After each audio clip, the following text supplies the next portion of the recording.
Sebastián. Hola, Sebastián. Da vuelta a la Da cámara. vuelta a la cámara. ¿Escuchás? Y tenés el celular en parlante, me parlante, parece. me parece. A ver. Yo soy mucho peor que vos que con este programa. Está bien. Está bien, no, yo tuve el inconveniente de que lo tuve que de que lo restar. tuve que restar. Hola, Sebastián, Hola, por Sebastián, fin. por fin. ¿Qué tal? ¿Cómo ¿Qué estás? tal? ¿Cómo estás? Muy bien, Marcelo. Ya estamos. Buenísimo. Buenísimo. Solucionados los inconvenientes técnicos. ¿Te puedo ¿Te pedir puedo pedir que uses que auriculares? uses auriculares? Porque si no yo se se rebota el rebota audio. el audio. ¿No tenés a mano ¿No tenés auriculares? a mano auriculares? No. Pero bueno, No importa, No seguimos importa, así. seguimos así. vamos a ver si podemos seguir de este modo. Sí, Sí, poder se puede. Bueno, ¿qué tal? Bueno, ¿qué tal? Estamos acá por fin, después de un rato largo, con Sebastián con Díaz, Sebastián Díaz, platense, director de cine, creador de creador de varios varios documentales, documentales, y que tiene y en que tiene en carpeta carpeta el documental La Plata La Plata Contada, que es justamente lo que ahora nos reúne y de lo que queríamos charlar un rato. ¿Qué tal, ¿Qué Sebastián? tal, Sebastián? ¿Cómo estás? A pesar de todos los tropiezos que tuvimos hoy. No, estoy muy bien. Te agradezco mucho la invitación para hablar un poco de La Plata. Es un tema que seguramente nos une, nos convoca. Hemos estudiado la temática desde hace mucho tiempo. Seguimos estudiando porque siempre hay cosas por descubrir. Y además, en este trabajo de hacer una película documental, también está bueno el tema de poder juntar diferentes voces para hacer una cosa bastante compacta y homogénea, ¿no es cierto? Bueno, ahora entramos de lleno, si querés, a lo que es ese documental. Un documental que tiene que ver con la historia política, urbanística y masónica de la ciudad de La Plata. Creo que estos tres ejes son fundamentales, son importantes en la película y en la historia de la ciudad. Básicamente, me interesó mucho, particularmente a mí, trazar los grandes trazos, digamos, de la ciudad de La Plata, y me parece muy importante lo que es la historia política. También desmistificar, de alguna manera, algunas leyendas que hubo toda la vida sobre la ciudad de La Plata, pero sin dejar de negarlas, y que las hay, ¿no es cierto? Es decir, las brujas no existen, pero quizás las hay, ¿no es cierto? Te interrumpo un cachito. Dame un segundo. Porque antes de meternos en la película puntualmente, quería que quería que charlemos un poco de quién es Sebastián Díaz, quién es la persona que está detrás de esto. ¿Cómo fue ¿Cómo fue tu historia, cómo te formaste y cómo llegaste al cine? Bueno, en principio soy platense, nacido en la ciudad de La Plata en el año 1973, transcurrí toda mi vida aquí en la ciudad, y bueno, a los 18 años, cuando terminé la escuela secundaria, que la hice todo en el Normal 2, decidí, ya lo tenía decidido de hace unos años antes, estudiar cine. Y bueno, en aquella época no había universidad, aquí no estaba todavía abierta la carrera de cine en La Plata, y me fui a estudiar a Avellaneda. En la Escuela de Cine de Avellaneda, donde yo estudié, me formé, y conocí muchísima gente que, bueno, luego con ellos pude empezar a producir, que es lo más lindo y lo más difícil, producir cine. Es una actividad bastante costosa y desde todo punto de vista costosa. Entonces, es difícil para los que se inician. Sin embargo, pudimos hacerlo junto con Gabriela Rey, que era un compañero de la Escuela de Cine de Avellaneda y amigo. Hicimos un largometraje en el año 1999 que se llamaba Mataperros. Y después de muchos años de batallar con esa película, de tenerla muchos digamos, hay que decir que esa película se filmó con película Super 16 milímetros, lo que significa que había que revelar la película, hacer un transfer a videos, otra época. Entonces, esa película finalmente se terminó de exhibir en el Festival de Mar del Plata, se estrenó ahí en el año 2002 y tuvo un recorrido interesante. Después, bueno, me dediqué al trabajo, digamos, de pico y pala privado, siempre en el mundo del video, y hasta que en el año 2014, más o menos, yo sí, siempre fui un entusiasta de la historia, siempre me gustó, y entonces empecé, digamos, a planear documentales. Porque los documentales tienen la ventaja, yo diría, de que no hay que contar con un equipo tan grande, se puede trabajar con un equipo reducido de producción, y además no necesitas actores, en fin, tiene ventajas el documental. Entonces creo que fui por ahí, fui por el documental histórico, y por el documental histórico que aborda la temática indígena en la Argentina. Siempre es un tema que me gustó mucho, y bueno, abordé eso en La Muralla Criolla, que fue mi primer documental, que finalmente se pudo estrenar en salas en el año 2017, y tributario de la Muralla Criolla fue Cuatro Loncos, que se estrenó este año en enero, y que tuvo una repercusión muy, muy importante. ¿Nos podés contar un poquito más de qué se tratan estos documentales? Sí, el primero, La Muralla Criolla, es un documental que aborda la construcción en la Argentina, en la Pampa Argentina, de la famosa Zanja de Alsina. Yo cuando era chico siempre había escuchado la Zanja de Alsina. ¿Y qué será la Zanja de Alsina? Y bueno, investigando para el documental, descubrimos, como cualquiera lo pudo investigar, que fue una larguísima trinchera, originalmente pensada para cubrir o para cerrar el territorio de 700 kilómetros de largo, que iba desde Italó, en el sur de Córdoba, hasta Bahía Blanca. Esa fue una idea del ministro de aquel momento de guerra, Adolfo Alsina, para separar el mundo indígena del mundo hispano-criollo. Obviamente, esta es una mirada, nosotros lo hemos comparado con la grieta, con la famosa grieta, esta es la famosa grieta, pero realmente material, excavada en la Pampa. El objetivo de la Zanja de Alsina era evitar el arreo de ganado, producto de los malones indígenas hacia el territorio de las estancias de frontera. Entonces, cuando los malones querían llevarse el ganado vacuno, la zanja impedía o demoraba el arreo. Entonces, esta fue una loca idea de un ministro durante el gobierno de Avellaneda, que en 1876 y 1877 se puso al hombro este plan, que no solamente abarcaba la zanja, sino que era un plan de ocupación permanente del denominado desierto.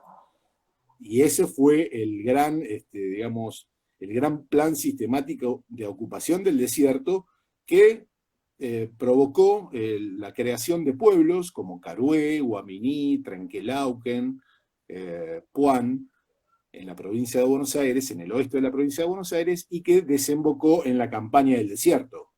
Porque una vez muerto Alsina, en el año 1877, lo sucede el ministro Julio Roca. Y Julio Roca, aunque estaba totalmente en contra de la estrategia defensiva de Adolfo Alsina, lo que hizo fue establecerse en esas comandancias creadas justamente al efecto, para desde allí partir al corazón de la Pampa y destruir, digamos, las principales tribus que habitaban allí, y luego hacer la campaña del desierto. Cuatro Loncos, que es la película que que le continúa y que forma parte de una misma unidad temática. Porque Cuatro Loncos ya directamente aborda lo que sería la vida, muerte y profanación de 4 importantes caciques de Pampa y Patagonia, que fueron profanados en esa época, en la época del Ministerio de Roca. Entonces tomamos nosotros 4 ejemplos, 4 cráneos, 4 loncos. Loncos significa cacique en tanto cabeza de tribu. Nosotros lo hemos tomado en el sentido literal de, bueno, ¿qué pasó con esos 4 cráneos? Que esos 4 cráneos tuvieron un derrotero, un periplo, y terminaron exhibidos en los principales museos antropológicos de la Argentina, especialmente en el Museo de Ciencias Naturales de La Plata, donde todavía se conservan un montón de restos esqueletarios. Así que bueno, importante esa película para mi experiencia personal y para mucha gente, digamos, que no pudo verla. La situación de pandemia fue, digamos, para todo el mundo, pero para el cine y para el teatro y para todas las obras, digamos, que tenían eso, que era juntar gente en un lugar, ¿no es cierto? Todo eso ya sabemos que no se pudo hacer, y entonces liberamos la película más o menos en mayo de este año, y fue un verdadero aluvión de gente que vio esa película, que llegó a verla en distintos países, y eso es lo que tiene también estas plataformas, ¿no es cierto? Que podés llegar a muchísima gente y que, bueno, finalmente de todo el mundo, ¿no es cierto? Así que importante. Y ahora seguimos por este camino. Nosotros ya teníamos investigado lo que sería esta película de La Plata. Durante muchos años hemos mantenido contacto con mucha gente que está en el mismo tema, y también leyendo de muchísima bibliografía, ¿no es cierto?, de lo que serían las fuentes historiográficas más importantes sobre La Plata, y bueno, tratando de siempre pensar en hacer un documental, que finalmente lo hemos terminado. Tres preguntas te hago. Primero, Cuatro Loncos se podía ver, estaba liberado, pero la muralla criolla está liberada también, ¿se puede ver en alguna parte? Sí, La Muralla Criolla es un documental que está liberado tanto en YouTube como en Vimeo. También es una película que está desde hace 2 años, te diría, liberada. Buenísimo. La segunda pregunta. Sin adelantarme, sin spoilear nada del documental. ¿Quedan restos de la muralla de esta famosa zanja? Es una de las cuestiones que siempre me quise descubrir durante el proceso de investigación de ese documental. Yo, para hacer ese documental, sin tener todavía la certeza de que lo iba a hacer, fui junto con un amigo a los principales sitios de asentamiento que te acabo de mencionar, que son Carué, Huaminí, Trenquelauquen y Puan, para hacer una especie de, digamos, de previa, de investigación previa, de ver en el terreno qué había.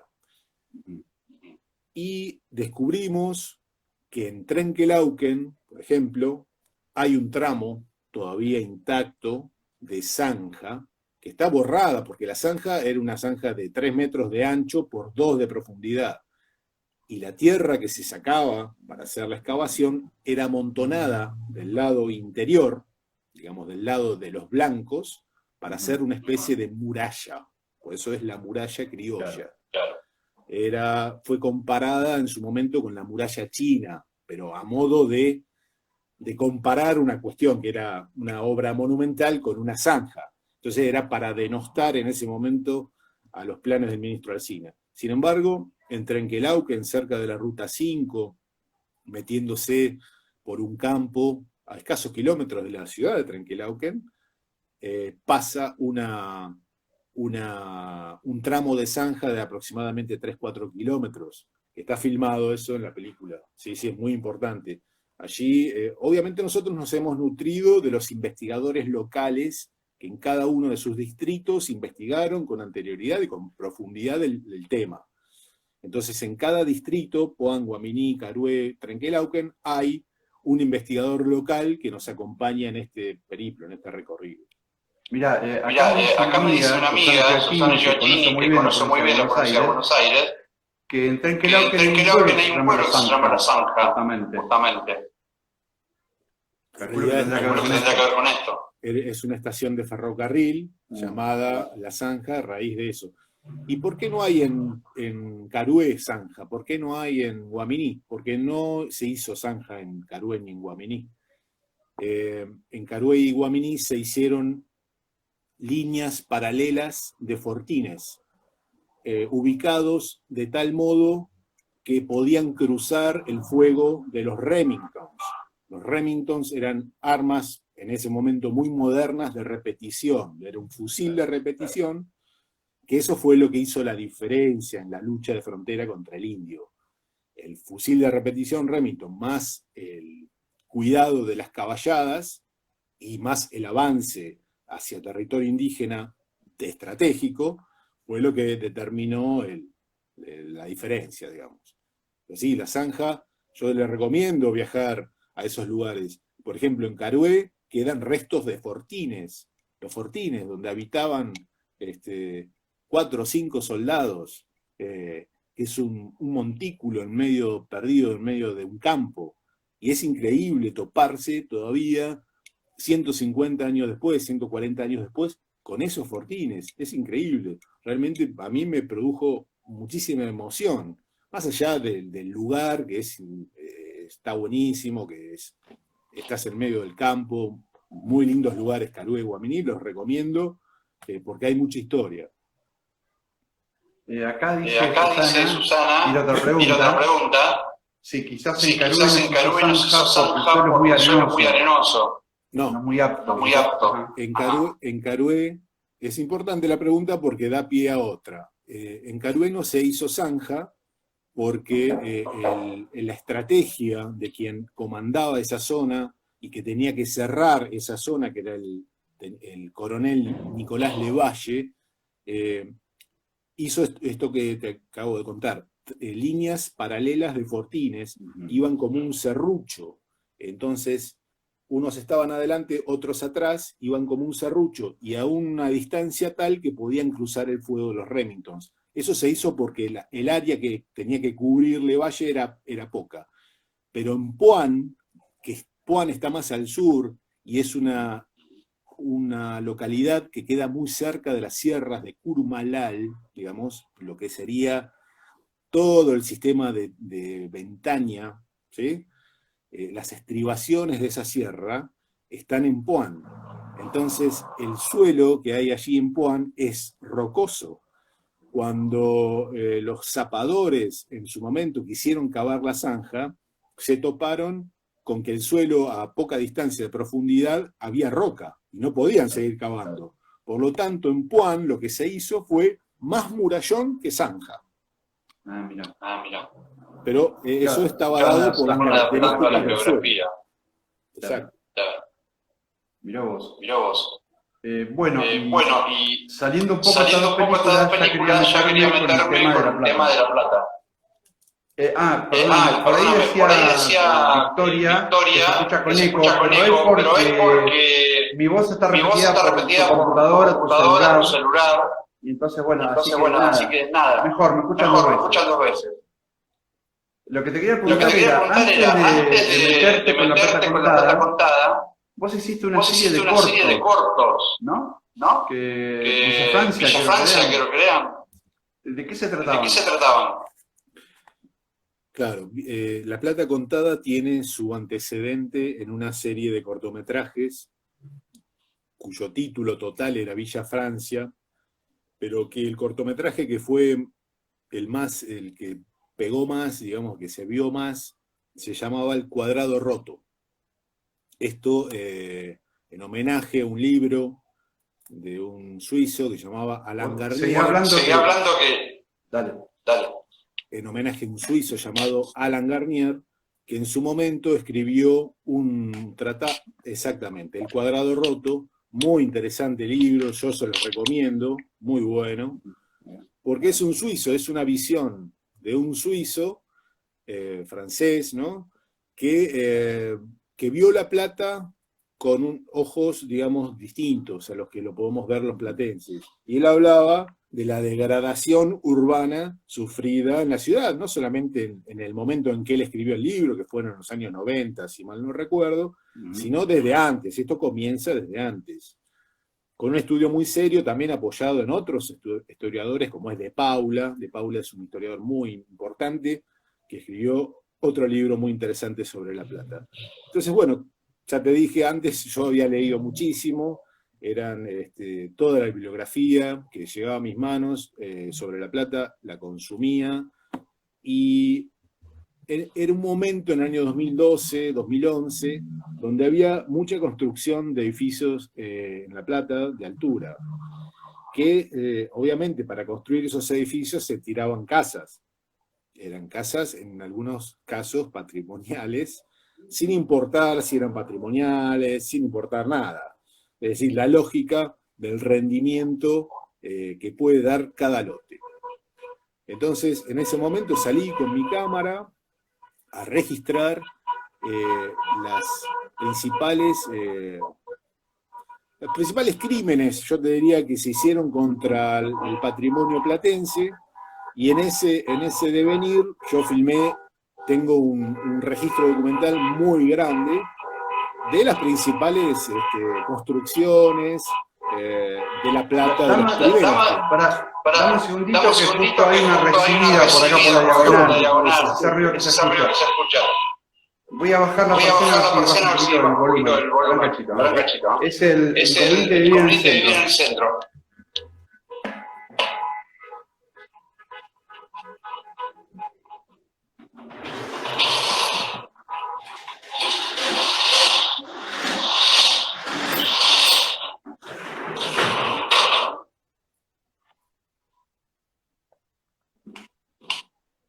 Acá estamos. Bueno, más tranquilo. Bien. No, sí, estamos hablando del crimen de los edificios. Sí, en realidad, ¿cuál es el crimen? El crimen es no poder vivir y no tener una calidad de vida. O sea, más cuando uno piensa cómo fue fundada y cómo fue pensada esta ciudad. ¿Podemos decir que podemos vivir igual que hace 150 años? Y no, en ningún lado, pero por lo menos conservar una idiosincrasia platense, tampoco eso pudimos hacerlo. ¿Qué nos queda? Nos queda el trazado. Pero después uno piensa, ¿no? Fueron hechas las calles anchas, arboladas, para dar aire, para que sea una ciudad higiénica, para dar luz. No tenemos luz, ni siquiera luz tenemos, porque si uno vive en el centro no tiene luz. Y si uno vive en el centro, en una casa, corre el peligro de que al lado le construyan un edificio de 10 pisos.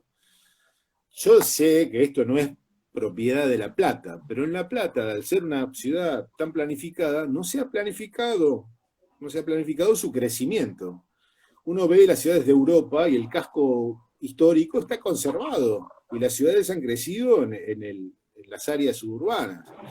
No, claro, y hay como un límite muy fijo con el tema de la altura de los edificios.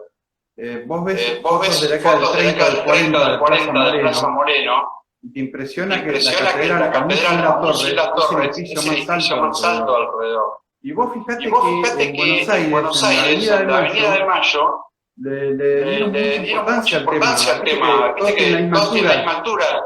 En toda esa zona, cuando se hizo toda la parte nueva, cuando se renovó, se abrió la 9 de julio también, y sin embargo acá no se afectó para nada.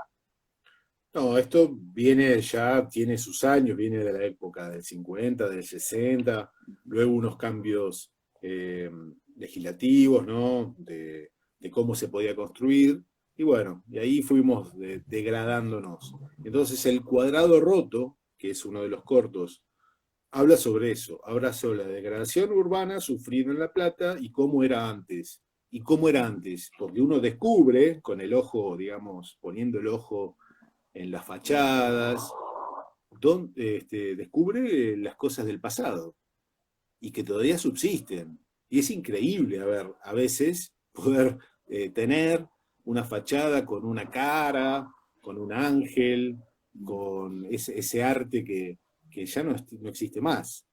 Entonces, yo creo que El Cuadrado Roto tuvo que ver con eso. Y después, otra serie de cortometrajes que tenían que ver con lo mismo, pero ya, no sé, mostrar edificios, grandes edificios públicos, grandes edificios privados, etc. Fue una serie de cortometrajes que sirvieron para tener un registro documental de aquella época y además, te digo que lo he usado en este documental. En este documental, La Plata Contada, hay tomas que yo hice en el año 2012 y 2011. Así que nada fue en vano, digamos. Y habíamos hablado antes que la serie se llama Villa Francia, de alguna forma, ¿no? Yo sé por qué se llama así, pero ¿podrías contar un poquito a la gente de dónde viene el nombre? Sí. Bueno, siempre se ha relacionado a La Plata con Julio Verne, esto es desde la misma época de la fundación, se hablaba en las crónicas periodísticas de la ciudad a los Julio Verne, etc. ¿Y por qué? Porque Julio Verne había escrito 3 años antes, había publicado más que escrito, 3 años antes de la fundación de la ciudad, en el año 1879, un libro llamado Los 500 millones de la Begum, donde se propone la creación de una ciudad higiénica, de una ciudad modelo en Norteamérica. Y esta ciudad recibió el nombre de Franceville, Villa Francia.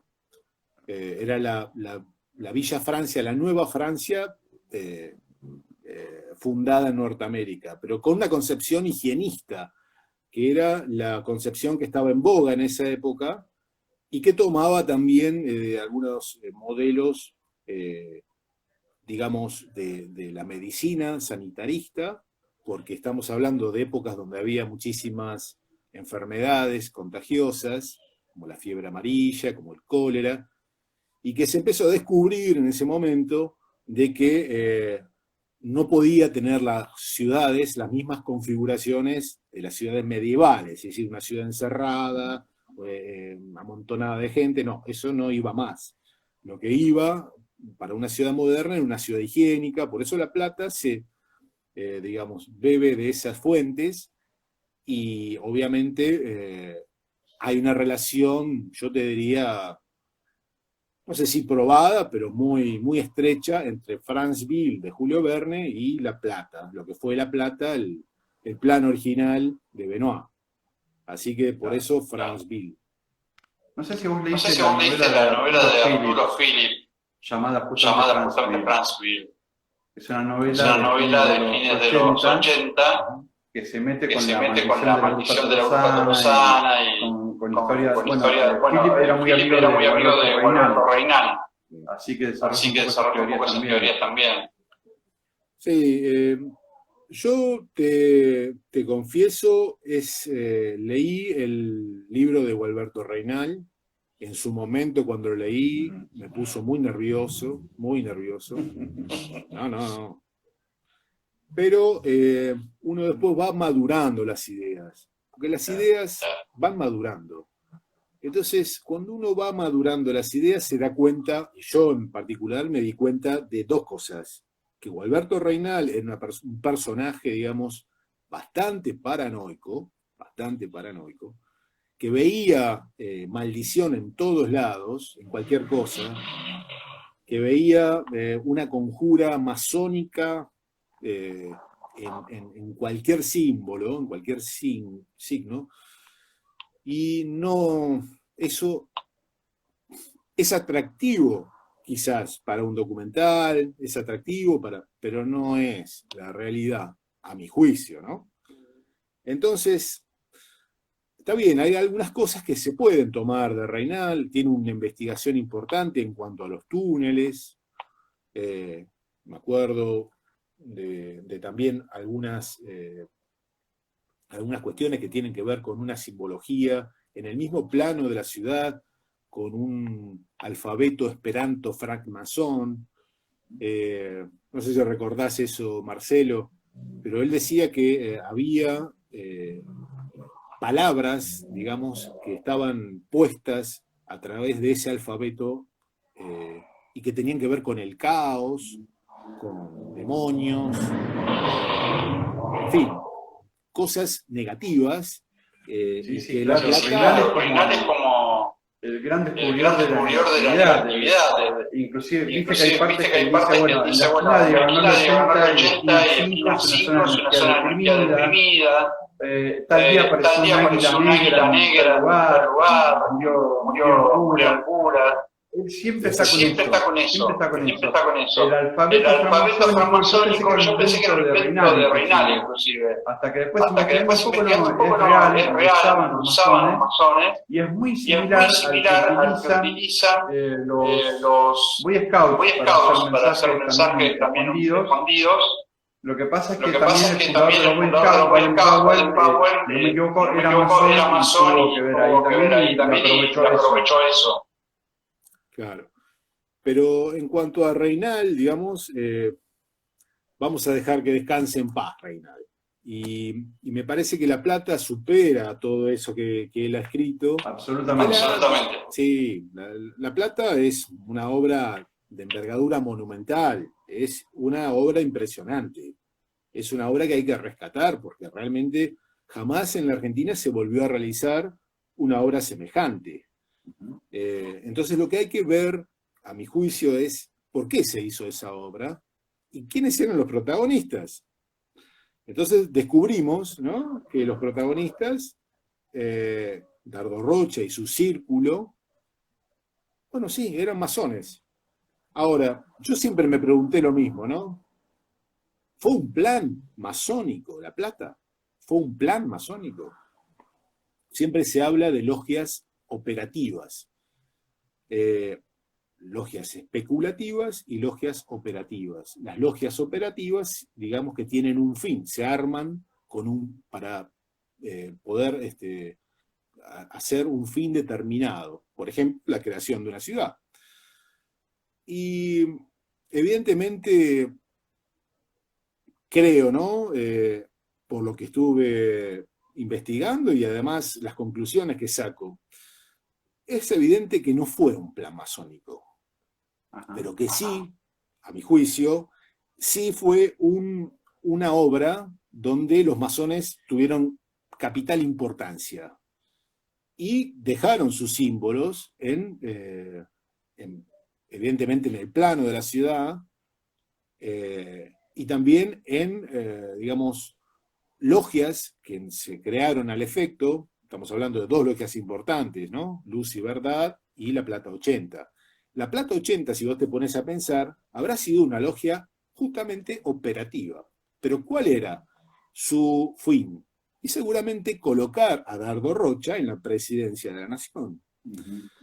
Ese fue el fin. ¿Por qué? Porque aglutinaba a esa logia a los principales funcionarios de la élite bonaerense, creada en 1885, justamente un año antes de las elecciones nacionales, donde participaban las fuerzas de Dardo Rocha contra Julio Roca. Julio Roca, un adversario de mucho fuste, ¿no?, sí, para cualquier político de aquella época. Julio Roca dominó la escena política argentina durante 30 años. Y le costó a Dardo Rocha hasta poder presentarse a una candidatura que tuvo que declinar. Incluso lo cuenta el mismo D'Amico, que fue el ladero de Dardo Rocha durante mucho tiempo, que hubo hasta una especie de conjura para hacer una revolución a Roca, que nunca se concretó, pero sí estaba en los planes tomar el poder a través de la fuerza. Sin embargo, digamos que todo se resolvió dentro de los límites, no te diría democráticos, pero sí políticos. Pacíficos. Sí, pacíficos. ¿Y cómo se resolvió? Con la candidatura de Juárez Celman a presidente de la Nación, impuesto por Roca, y todo el plan de La Plata se fue por la borda. Entonces la gran ciudad, capital de la provincia, pero quizás pensada para capital nacional, el gran puerto de la Argentina, donde iban a salir a borbotones los productos del país hacia Europa, no fue, fracasó. Muy bien, fracasó. Y entonces, ¿qué pasó? Entonces, ese es uno de los puntos que hay que mirar, me parece. Y bueno, Fernando Aliata, que es uno de los entrevistados, dice que a La Plata le quedó como una especie de complejo de inferioridad, de alguna manera, que fue creada con un objetivo muy importante que fracasó y que no se pudo dar. Y que eso de alguna manera nos marca a cómo somos los platenses en relación a Buenos Aires. Y bueno, quizás algo de eso hay, porque hoy vemos nosotros el puerto de La Plata, después de 140 años, desactivado, siempre empuja y en competencia con el puerto de Buenos Aires, y a pesar de que el puerto de La Plata era mejor que el puerto de Buenos Aires, nunca pudo superarlo. Ni siquiera... Quizás un poco de... Perdóname. Quizás un poco de razón de Reynal tenía cuando decía que La Plata era fracasada. Él tenía argumentos muy diferentes, ¿no? Pero llegaba a tener un poco esa confusión. Claro, ahora que estamos charlando. Claro. Lo que pasa es que Reynal lo toma desde el punto de vista, digamos, esotérico. Y yo te digo la verdad, puede haber esoterismo, puede haber magia negra, puede haber alguna bruja, etc. Pero eso no es lo importante. Eso no es lo que va a marcar la diferencia, ni siquiera sabemos si existió. Lo que sí sabemos que existió fue un plan de concreción de una ciudad, como jamás se vio en la historia del país, que fracasó. Fracasó hasta cierto punto, porque si uno ve... A mí siempre me ha interesado mucho un libro de Barcia, que es La Plata a través de los viajeros. Un libro muy interesante, también lo recomiendo a la gente que quiera leer, Pedro Barcia, que es un libro sobre cómo veían a La Plata viajeros que habían estado desde la fundación hasta el año 1920, 1915, no me acuerdo hasta dónde llega. Y es increíble las cosas que dicen. ¿Qué se dice? Que era una ciudad muerta, por ejemplo, una ciudad de las ranas, la famosa ciudad de las ranas, porque lo único que habitaba aquí era lo que se escuchaba a la noche, era el croar de las ranas. También dice que era una ciudad, una megalópolis, o sea, esto es interesante. Eso quiere decir que el que la creó era un megalómano, es decir, alguien que creía que era superior al resto, digamos, y que su obra tenía que serlo también de esa manera. Son conceptos que uno va escuchando a través de los viajeros de aquella época, y claro, La Plata fue una ciudad muerta en algún momento, hasta que, digamos que el objetivo de La Plata, de ser el gran emporio comercial, el gran puerto, cambió a lo que es hoy, de alguna manera, que es una ciudad universitaria, con la creación primero de la Universidad Provincial, que fracasó también en ese contexto, la Universidad Provincial, pero fue las bases fundamentales de la Universidad Nacional, que en el año 1905 Joaquín B. González, digamos que levanta esa universidad con cosas que ya había, el observatorio, el museo, etc., pero que él aglutina y se transforma, digamos, la ciudad. Yo creo que ese fue un gran hito en la ciudad de La Plata, la creación de la Universidad Provincial primero y Nacional después. Y eso transforma La Plata, y es lo que nos llegó hasta hoy. Hoy si uno dice La Plata, es una ciudad universitaria. Así que bueno, me parece que sufrió esa transformación. Claro, no fue la capital de la provincia, fue la capital de la provincia, pero no fue la capital nacional, pero bueno, somos lo que somos, ¿no? Claro, pienso el plan fallido justamente de Rocha. Se le rompió el trampolín para llegar a la presidencia, y después pasó lo que pasó, me parece, mantuvo la crisis del 90, fue todo un desastre bastante grande. Inclusive el cambio también ese de personalidad de La Plata, de lo que vos decías, que terminamos con ciudad universitaria y ciudad administrativa. Que cuando Dardo Rocha tuvo las discusiones en la legislatura, creo que lo debes haber leído, que él proponía la ciudad de la megalópolis, la ciudad de los monumentos. Los adversarios querían hacer una ciudad pequeña, una capital administrativa, ¿no? Porque tenían que gastar una locura. Cosa que yo siempre hablo con gente contándole toda esta historia, y siempre terminamos en lo mismo. ¿Qué presupuesto y qué libertad de manejo de fondos manejaban para hacer lo que hicieron acá? Claro, porque había un objetivo clarísimo que era posicionar a Rocha en Rivadavia. Y bueno, y ahí están los testimonios fueron los edificios, nada más, porque no quedó nada. Sí, es una época, hay que tomar todo en contexto, es una época de transformación de la Argentina. Cuando yo te hablo de Cuatro Loncos, de la muralla criolla, eso es la prehistoria, pero hay una bisagra que es el año 1880, que es con la campaña del desierto, donde se incorporan digamos, las tierras del sur, de la Patagonia y de la Pampa, donde la Argentina cambia absolutamente. Es el comienzo de la Argentina moderna, el año 1880, y en ese contexto se crea La Plata. Vos tenés razón, Marcelo, porque en las discusiones legislativas que hubo previa a la fundación de una ciudad, por ejemplo, Leandro Alem se oponía a la creación de una ciudad nueva. Por ejemplo, la discusión que hubo también tenía que ver con la cercanía que tenía que haber o no de Buenos Aires, porque lo que se discutía es si esa ciudad nueva iba a poner en tela de juicio la supremacía de Buenos Aires. Esto se discutió en el Congreso, en la legislatura provincial, previo a la fundación de la ciudad. Tenemos que saber que hubo muchos candidatos para ser la capital provincial.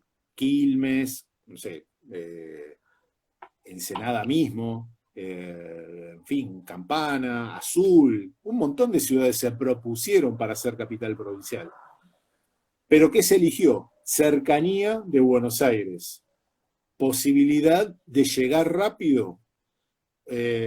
Había ferrocarril que trasladaba hasta Tolosa. Entonces, vos fijate, ¿no?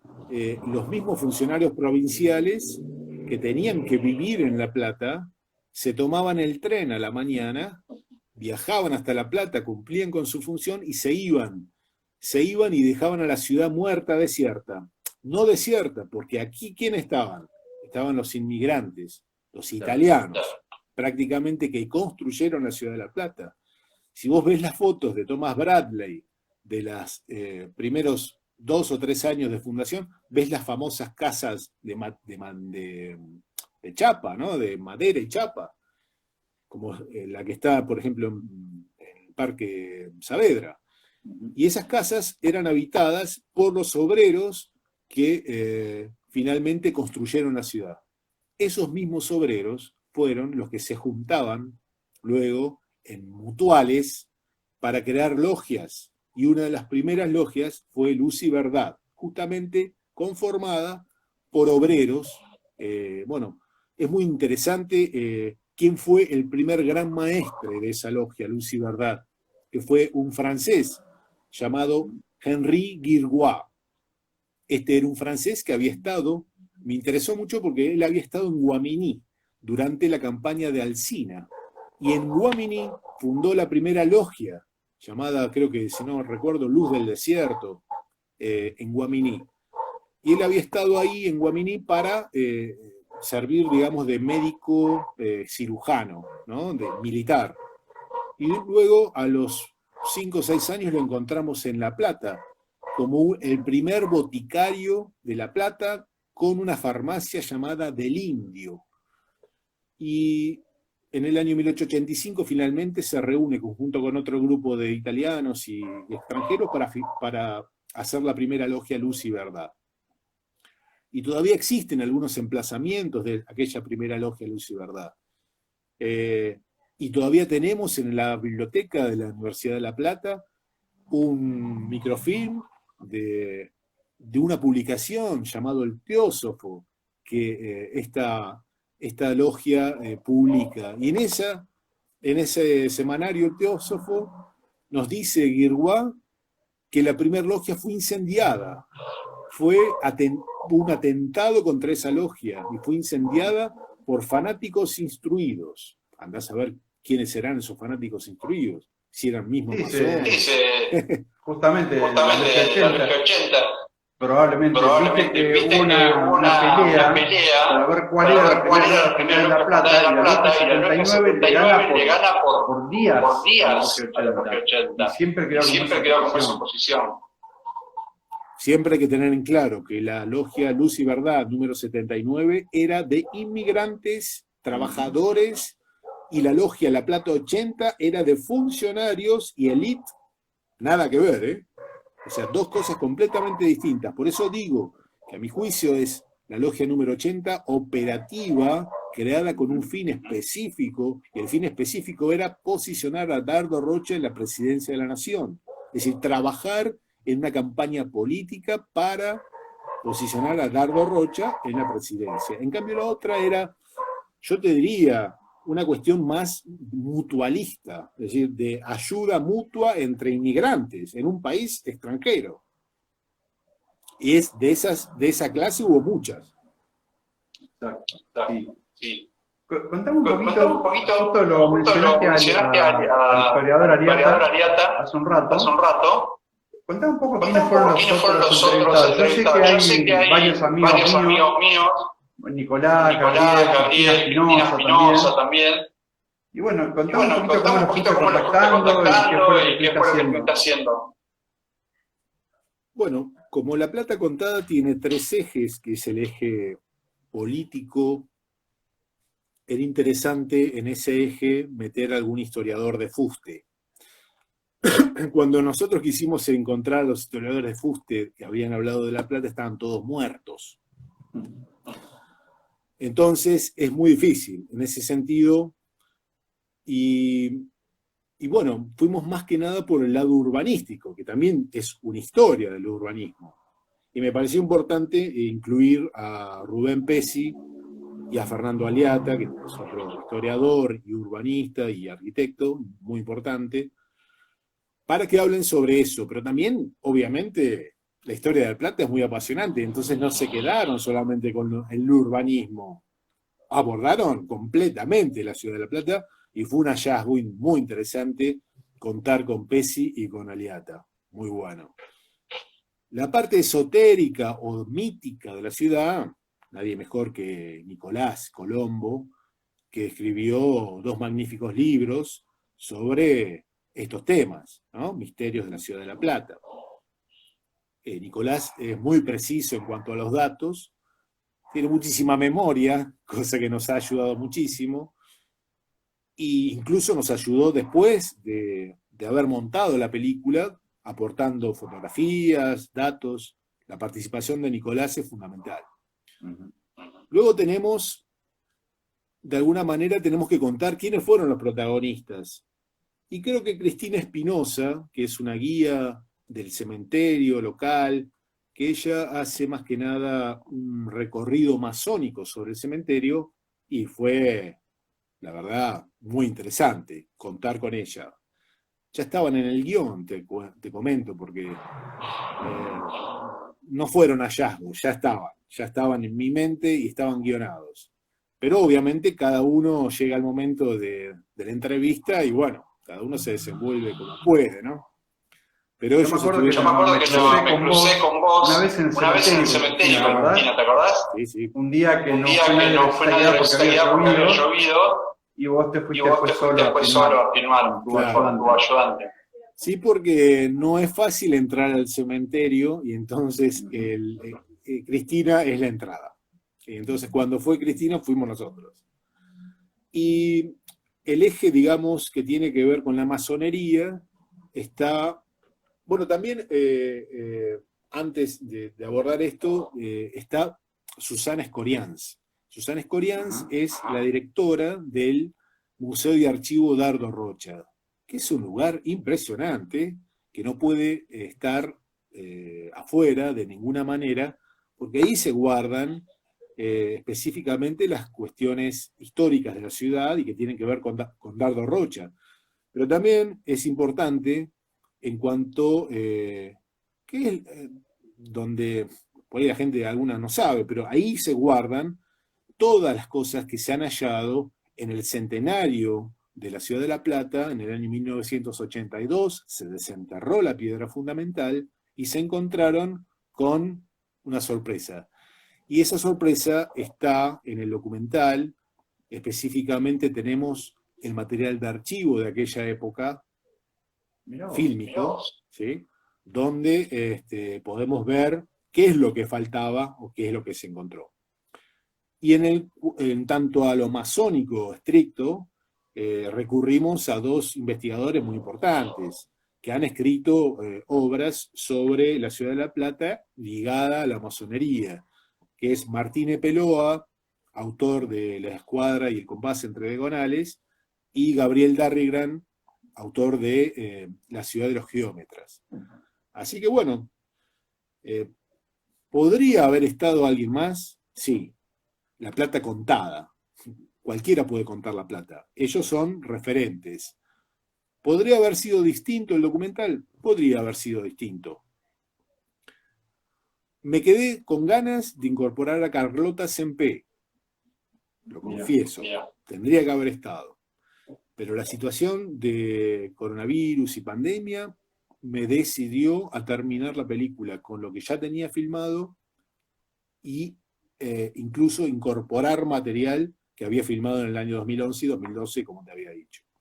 Entonces, ¿Cómo nos arruinó, perdóname, esta situación de pandemia a todos los que investigamos, hemerotecas cerradas, bibliotecas, no se puede viajar al principio, era complicadísimo. Fue un año muerto para todo eso. Sí, la verdad que fue terrible. Si hubiese tenido yo que filmar en este año, no podría haber hecho nada. Por suerte, habíamos hecho el 90% el año pasado. Entonces, este año me dediqué a sentarme en el laboratorio y armarlo. Y eso fue interesante, tener ese tiempo, ¿no? Porque la pandemia tiene cosas buenas y cosas malas, ¿no? La buena fue que tenía tiempo. Y bueno, pudimos terminarlo. Y ahora ya está, ya es lo que es, y ahora esperar, digamos, el veredicto. El veredicto es de la gente, ¿no? Del público, que luego de ver un documental, que yo siempre tengo la misma intención en los documentales, es mostrar el documento, hablar con, digamos, fundamento. Y además que sea algo interesante, que sea algo atractivo, que no sea un plomo. Y para eso incorporamos ciertos trucos, ciertos recursos. En este caso, el documental incorpora lo que sería animación, pero basado en la fotografía, específicamente la fotografía de Tomás Bradley, fotógrafo de la Fundación de la Ciudad de La Plata, que estuvo durante 2 o 3 años siguiendo la evolución de la ciudad, fue el que nos proporcionó, digamos, el material para animar esas fotos y darle otro atractivo, ¿cierto? Entonces, siempre nosotros nos hemos caracterizado por incorporar la animación a los documentales. Y bueno, este no es, digamos, la excepción. Pero con este recurso, utilizando la misma fotografía de Bradley para poder, de alguna manera, animarla y meternos dentro de esa época, de ese lugar. No, qué interesante. Me parece muy curioso. Yo estaba pensando, hay una de las fotos de Bradley que se ven los personajes en primer plano y la sombra en un ángulo. Y me acuerdo que en su momento yo calculé la hora exacta de sacar la foto a partir de la sombra. Es muy interesante trabajar con fotografías antiguas. Te cuentan muchísimas más cosas de las que originalmente era la intención original. Porque los años van cargando el significado de la foto antigua. Y la verdad que es interesante como documento. ¿Y qué foto era esa, Marcelo? ¿Te acordás? ¿Cómo? Perdón. ¿Qué foto era esa? Es una, a ver, dame un segundo que me busco el libro de Rivelli. Andrés Rivelli, gran amigo, publicó el libro, que se lo recomiendo también, que Vistas de la Ciudad de La Plata, basada en la fotografía de Thomas Bradley y creo que Maróstica también. Muy bueno. Cuento la gente que ese libro que armó Andrés Rivelli con las fotos de Bradley, justamente. Un libro que me costó muchísimo conseguir. Se lo terminé comprando Andrés personalmente. Yo fui compañero de facultad de periodismo. Nos conocimos de ahí. Esta foto. A ver si alcanza a ver, se ve invertida además. Ah, sí. ¿Ves? Que hay unos personajes aquí de la foto que se puede ver el ángulo y la longitud de la sombra. Sabiendo el día y más o menos teniendo en cuenta en qué posición estaban, midiendo ese triángulo rectángulo se puede calcular la hora. Y bueno, la foto está tomada a las 4 de la tarde, con lo cual concuerda igual con las crónicas de ese día, que fue la hora de la fundación. Fue un trabajo muy entretenido. Esa foto es cuando colocan la piedra fundamental en la Plaza Moreno. Había reunido un montón de personas, palcos, banderas, donde hoy es el Centro Geográfico de la Ciudad de La Plata. Sí, un documento impresionante. Sí. Escúchame, Sebastián, y la película ¿cuándo tenés idea de estrenarla y cómo? Es una buena pregunta, porque no sabemos, la verdad, cómo se va a desarrollar todo lo que es exhibiciones el año que viene, porque esto ya estamos hablando del año que viene. En verdad, tengo la copia para entregar al Inca. Una vez que uno entrega la copia, va a un proceso, digamos, burocrático y para encontrar una fecha de estreno. Por eso calculamos de aquí a unos meses. Sin embargo, en situaciones normales, te diría, la vamos a estrenar en el cine. Pero no sabemos. No sabemos si el estreno va a ser a través de la plataforma Cinear, donde se han estrenado la mayor parte de las películas este año. Pero el año que viene no sabemos. Lo ideal sería al menos estrenar en una sala, que puede ser la del Pasaje de Aldo Rocha, para el público de La Plata. Y bueno, después, obviamente, que esté en la plataforma Cinear, porque es una buena plataforma. Sin embargo, quién sabe, ¿no? Cómo será el año que viene. Todo el mundo espera. Sí, yo me imagino el Teatro del Bosque, al aire libre. Ahí sería un lugar fantástico, si lo arreglan, si lo vuelven a funciones, sería un lugar espectacular para ver esa película. Le podemos dar la idea, ¿no? Al municipio. Sí, claro, claramente. Sí, la verdad que sí, yo tengo mucha expectativa de la exhibición en una sala de cine, porque esta es una película que fue hecha con ese fin. Sin embargo, bueno, sabemos todas las restricciones que hay actualmente. Sin embargo, no descarto, ni tampoco me disgusta un estreno, aunque no sea completamente a través de una plataforma, pero sí el grueso a través de la plataforma, porque es una manera interesante también de llegar. Obviamente uno no tiene la respuesta de la gente que la ve, la tiene luego de un delay y si es que te contactan para decirte algo. En cambio, en una sala es mucho más directo eso, es muy lindo eso. También genera mucho nervio, ¿no? Pero bueno, eso no, es inevitable. Lo que te quiero decir es que no sabemos cómo nos vamos a comportar en todos los rubros del año que viene. Ojalá podamos volver a una normalidad, una cierta normalidad. Pero bueno, está bien, si no será así. Y para ir cerrando, está apasionante, pero bueno, para dar un cierre. Después de La Plata Contada, ¿qué sigue Sebastián Díaz haciendo? Bueno, La Plata Contada es un descanso dentro de la lucha, digamos, por revelar la historia no contada, que tiene que ver con cómo fue el crecimiento y la fundación, digamos, de la Argentina como tal, como país moderno. Esa lucha tiene que ver con el genocidio a pueblos originarios, que es el tema que a mí me interesa.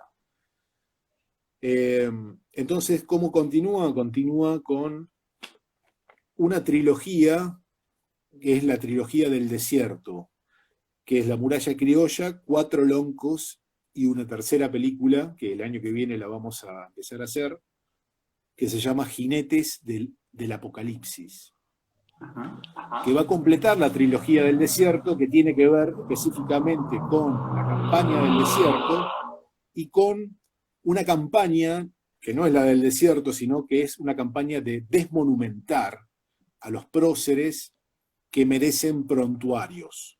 ¿Sí? Entonces vamos a seguir con eso, y vamos a ir con todo con eso. Ojalá el año que viene podamos filmar y se pueda filmar, digamos, de alguna manera libremente. Pero vamos a ir con eso. Vamos a ir al cierre de la trilogía del desierto, que ya está, es otro proyecto que ya está aprobadísimo. Así que seguiremos con eso. Buenísimo. Bueno, Sebastián, la verdad que fue un gustazo hablar con vos. Más allá de los inconvenientes técnicos que tuvimos al principio. Pero la verdad que yo te había charlado con vos un ratito en aquella vez, alguna otra vez, pero nunca había tenido oportunidad de tener una charla larga con vos y por eso me interesaba tanto tener este diálogo. Y así que bueno, te deseo un montón de suerte, esperemos que la película se pueda estrenar en una sala, y después si no, veremos en señal a ver cómo continúa la cosa. Pero me parece que es una película que acá en La Plata tiene que explotar. Yo justamente el otro día estuve dando varias charlas por el tema de la Fundación de La Plata. Y siempre comento que los 500 millones de la BEUM debe ser el único libro de Julio Verne que acá en La Plata es más conocido que 20.000 lugares de viaje submarino. Viste que acá en La Plata todo lo que tenga que ver con La Plata despierta mucho interés.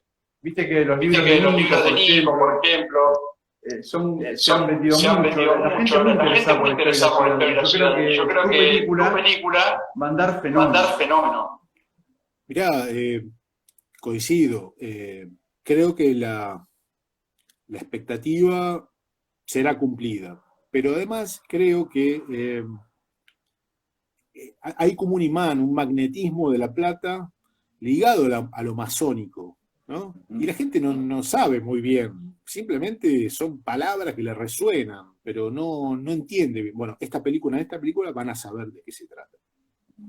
Buenísimo. Bueno, muchas gracias, Sebastián. Quedamos para adelante el año que viene cuando se estrene la película. Estaría buenísimo hacer otro diálogo así como este. En la segunda temporada de Área 51. ¿Cómo no? Bueno, así será. Bueno, dale, muchísimas gracias. Gracias a todos los que estuvieron bancando todo este rato. Un abrazo grande y acá cierro. Chau. Chao.